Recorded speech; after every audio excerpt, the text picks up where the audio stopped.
let's race. I didn't know we were supposed to pull over when it came down to 5 to go.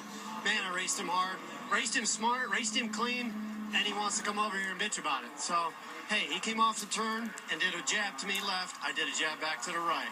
It's just as clean as I've ever seen it. Why can't we race each other like this and put on a show for the fans and not have a problem with it? I don't know. Will this carry forward to the chase, Kurt? It always does with the 48 and the 22. He wants to take shots when he can. He's a good front in his mouth. He can keep running. I'll show him. I'm not sure if anyone has had words with someone before, but when you're in that moment and you're having words with someone, and as the crowd starts to build around, that guy all of a sudden gets brave, and then when you think it's over and you walk away, and that guy gets real tough, I don't know about you, but that really makes me mad. And bottom line, he just started running his mouth. If you look at over the years and what his mouth has done for him, it got my biggest fan, Jimmie Spencer, to punch him in the face. That's great. It means I'm in his head, and if I'm in his head, then he's got to worry about us running through this chase. My first option is not to tear up race cars. I have too much respect for the guys working on my race cars, and too much respect for Roger Penske and his organization to take it out there. So that's not my goal. That's not my objective. And I made zero contact with Kurt at Pocono until once he hit me, then I leaned on him back. But when I went to break the draft, I never touched him, and then he instigated the contact. So that's not my goal. And then what he said, you were standing there, you heard it. He said plenty. I think the line was when he swerved at us to say, I guess yesterday he said he was trying to break the draft. That's not a move of a 5-time champion. That's the move of a guy that has had an issue with a guy like me. We've raced each other hard, and I've been spun out and wrecked a few times, and we both know that we look at each other very sternly, and that's great competition.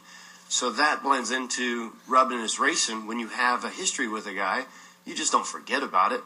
I learned from one of the greats about how to keep a memory on who does you right or who does you wrong, and that was Jimmie Spencer. He taught me a lot. The way that things are handled on the track sets the tone from there on out. And if it turns into wrecking cars, man, that's the worst situation you can have going into the chase. Because as soon as that driver, if he is a chase driver, or if not, he holds all the power and all the cards. And at some point, he can just dump you. But if it's something other, if it's verbal, if it's a dislike situation between some drivers, and you just make it difficult on one another when you're around each other and shoot each other the bird on the straightaways, and it's fine. But when it turns into tearing up race cars, that's the part that no one wants to have happen, and things rarely get to that level. So. Handling issue that's detrimental to him, and he gets caught on the back end and into the wall. Johnson in trouble. Montoya also goes around. Caution number 10. Before you can start the pole, you can clear. That curtain's charged the corner a little bit too hard. Lock the front wheels up. Drop the front edge right up in the end.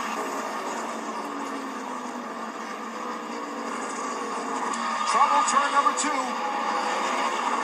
It is Kurt Busch who's going around. Brought the caution flag out. Got another car, Jimmie Johnson. Oh, well. Huh. This will be an interesting picture. All clear. Not quite. Throttle good.